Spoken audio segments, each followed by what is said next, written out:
England conquered India in 200 years using gunpowder. And India conquered England in 20 years with curry powder. If you saw a commercial tomorrow and cats and dogs were being roasted and eaten with great delight, oh, there'd be so many letters and so many millions of people saying, why are you treating the cats and the dogs this way? Well, why are you treating the rabbits that way, and the squirrels that way, and the cows that way, and the pigs that way? They have heart. They have feelings. They should have a life. I said to the truck driver, I said, I hope you find a better occupation. And he cried. He actually began to cry. And he said, so do I. Right now it's the only way I can support my family. And this is the human condition. I, a yogi, riding with a soft-hearted truck driver who for the moment was putting up with a ghastly occupation to raise a family in a culture that appeared not to care. I learned to care.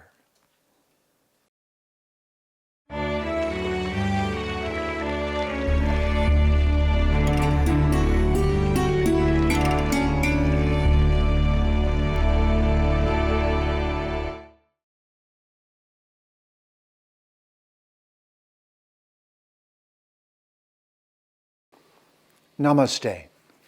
Welcome to Vedic Vidya. My name is Jeffrey Armstrong, Kavindra Rishi. Vedic Vidya is available exclusively on Citti Media, English channel, on Sunday nights at 7 p.m. IST. Our topic tonight is why the Hindu culture has a plant-based and not a meat-based diet. I believe the place to begin this conversation is to remind you of why and how we came to be known as human. The name for our planet in Sanskrit is Bhumi, B-H-U-M-I. This planet has, for thousands and thousands, probably tens of thousands of years, been known in India as Bhumi. And because Sanskrit, where the word Bhumi comes from, is the mother of Greek, Latin, English, many European languages, German, Russian, and so forth. The word Bhumi slipped into the English language, and the B got dropped, and it became humi, or human, or humus, for the soil. We are Bhumi beings.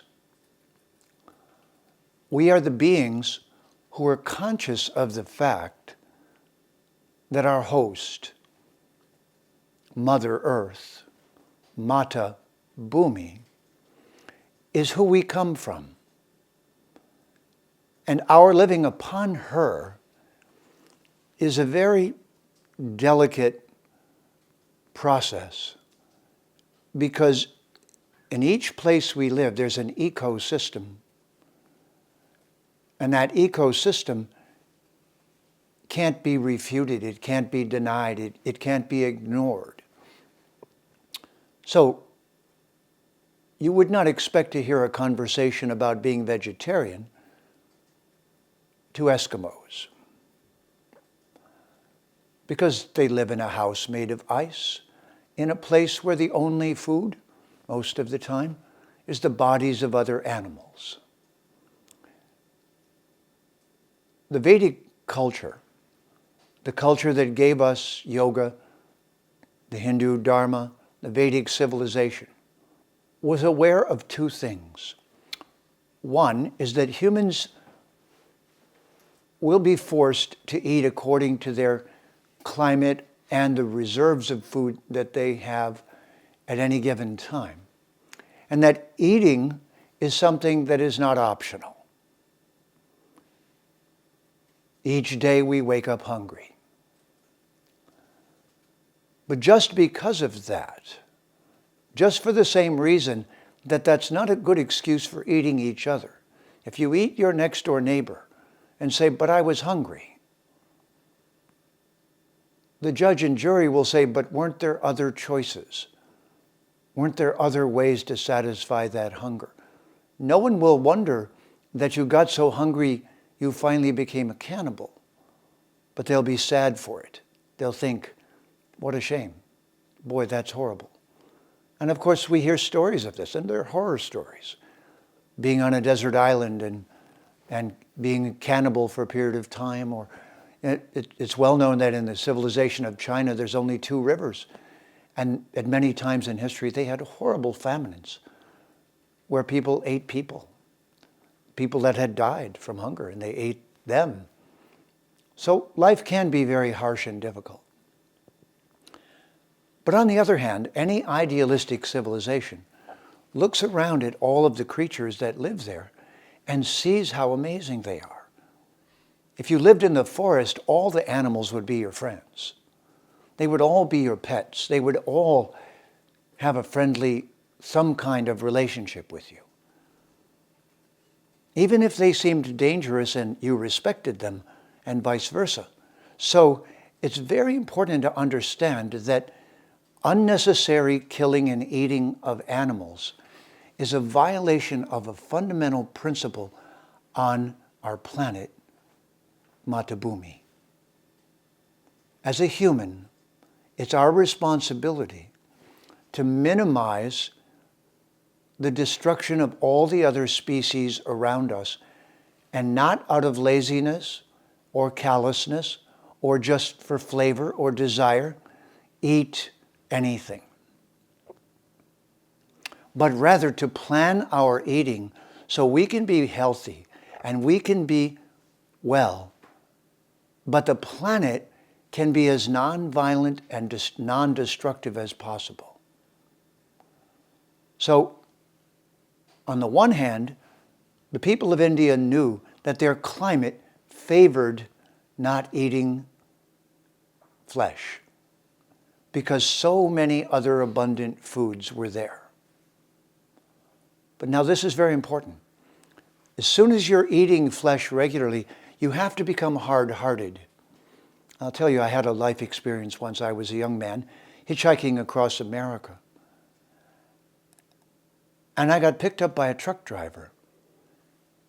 And in the back of the truck were hogs that he was taking to the slaughterhouse, driving them across the country. And I'd never talked to anyone doing that. And I said, it must be difficult to do that. I was already vegetarian myself. But he was a nice fellow, and he was just everyday Joe. And he had a truck full of pigs who were about to be slaughtered. And I asked him what it was like. He said, well, it's really pretty horrible. He says, we have this shocking device, and we have to shock them sometimes till they go unconscious and drag them unconscious on the truck. And they're so terrified. And then when we get them to the slaughterhouse, the people who work at the slaughterhouse have to work in shifts. They work 12-hour shifts, and then they do that for 3 or 4 days. And if they do it for too long, they start beating up on their wife and children and yelling at them and treating them horribly. Their character changes and they become a monster. And so we have to do shifts so that people can recover their humanity. And blood is everywhere. And everywhere in the slaughterhouse, there's the cries of pain of the animals. And it's so horrific and horrible that it's usually kept outside of the cities. And the stench that comes from it is horrible. The Vedic civilization was not naive to the human condition. But I want to tell you a lovely thing that happened when the British colonized India, and eventually India recovered her independence, and then people from India could immigrate to England, to Britain. And when they did, a saying arose. And the saying was that England conquered India in 200 years using gunpowder. And India conquered England in 20 years with curry powder. To tell you the truth, and I lived there for a little while and I know, the food in England was atrocious, terrible, not flavorful, unpleasant. In fact, you could even say that one of the reasons the world was colonized by these cold climate cultures was their food was so terrible. They went crazy when they found out about spices and herbs growing in these warmer climates. The reason I'm saying this to you is that it isn't an excuse to have no conscience in the killing of animals just because you live in a cooler place. You can still have ghee. You can still live carefully on other species. And this, by the way, is why the sacrifice that is offered to nature, all of the indigenous cultures do this. And the Christians of the world went out in the world and said, you're worshiping idols. You're worshiping lesser beings than the supreme. And because they were being colonized, the many cultures couldn't say, no, you don't understand. We're saying thank you to nature for giving us dinner. We're saying thank you to the many employees of the Supreme Being. We're saying thank you for dinner. We're saying thank you for giving us this. But we're also saying thank you to the animal that gave up its body, whom they saw as sacred. So, my friends, there's something terrible that's happened. Our civilizations have become callous to this. Fast food has become a multi-billion-dollar industry, and animals are slaughtered heartlessly with no thought for the alternatives in terrible, terrible ways that destroys our humanity, that deadens our heart, that deadens us to their suffering. We have hidden this and grown to be billionaires. Certain people have become billionaires on the back of this. But this is a problem of our modern day world, and here's the secret. If you eat too much meat, you become cold-hearted and heartless. This is what I learned from the truck driver. The slaughterhouses had to stop the employment of people on a regular basis killing animals so they didn't lose their humanity. And this is the point. So I am not saying to you, you must now just be vegetarian, according to the Vedic culture, the Hindu culture. I am saying to you that if you're not careful, you will lose your heart just eating the dead corpses of animals that lived in a hell of human creation, where the whole process was heartless, and you consume that as if it's normal. It is not normal. It is extreme. It is a danger to our humanity. It is a danger to our love. It is a danger to human civilization. And it is a sacred responsibility to offer whatever we consume with respect and affection to the various divine beings and the Supreme Being who have given the life to that creature. And we have to be so careful. We're overfishing our planet. We've overhunted it. We've overcut it. We are behaving heartlessly. And we are endangering future generations. And the hard-heartedness that comes from eating animal foods instead of trying to find a balance. No matter where you live, there's a balance point. So you eat the least animal life that you can live on and not the maximum. and don't just gorge yourself upon it as if it's your privilege or as if it's normal or just to make billionaires from feeding junk food, dead corpses of animals raised without love, without a life, without caring. This is a travesty. This travesty was understood by the ancients, and they warned us, be careful. Always have a relationship with the animals that you must eat. Avoid eating them when you can. Have foods like clarified butter, ghee, which comes to us from the cow, with no violence and no harm. Find other ways to live on our planet without taking the lives of highly evolved beings. Do you see this? How would you feel if you saw a commercial tomorrow and cats and dogs were being roasted and eaten with great delight?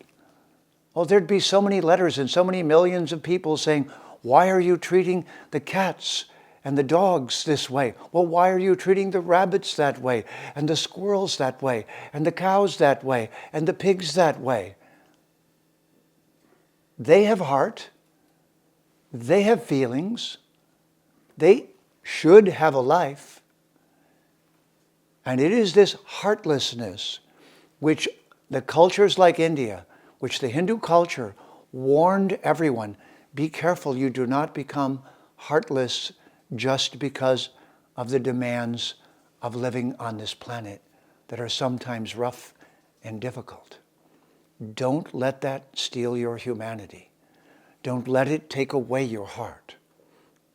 Don't become a savage, a cannibal, and ruthlessly eat without thought or gratitude or conscience or asking if there's a better way. We've just seen hundreds of millions of people around the world take to yoga. Have you noticed? No one came from India with billions of dollars and said, let's spread yoga all over the world. No one spent a nickel on it. A few yogis came, and the people were hungry for this thing we call yoga. Do you know what the basis of yoga is? Living respectfully on our planet with the least amount of violence. It's called ahimsa.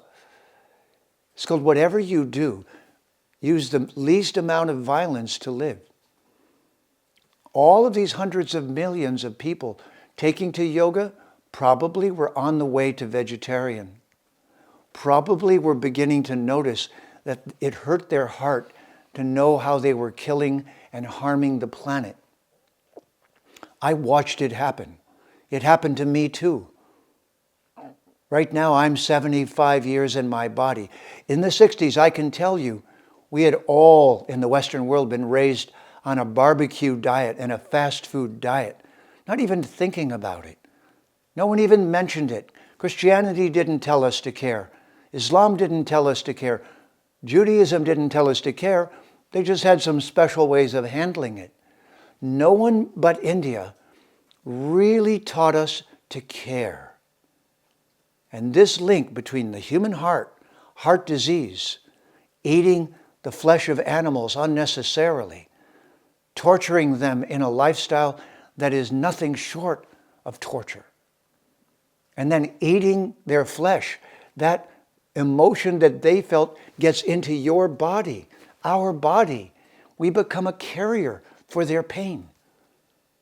And you know, I said to the truck driver, I said, I hope you find a better occupation. And he cried. He actually began to cry.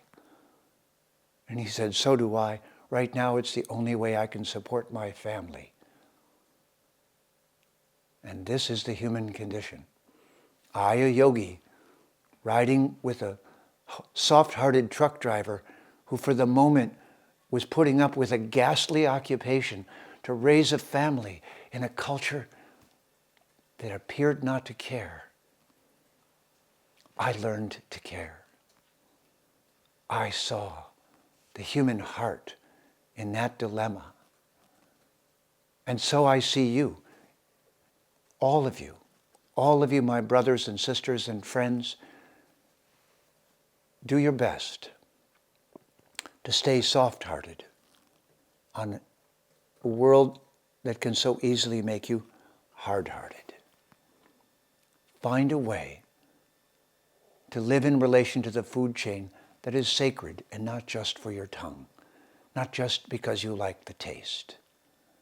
Look at the various alternatives and be proud that you live on your planet in such a way that Mother Earth, Mata Bhumi, would be proud.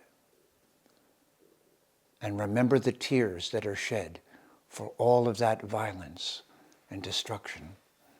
And know that making yourself hard-hearted is not a solution. It is the problem for we humans. Vedic Vidya means shining the light of truth. Tune in to Vedic Vidya on Citti Media English channel on Sunday nights, 7 p.m. IST. My name is Govinda Rishi, Jeffrey Armstrong.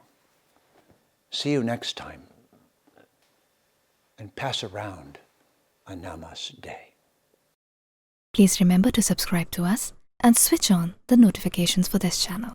For our other social media links, more content, and to support our work, please visit citti.net. Dhanyavad. Namaskar.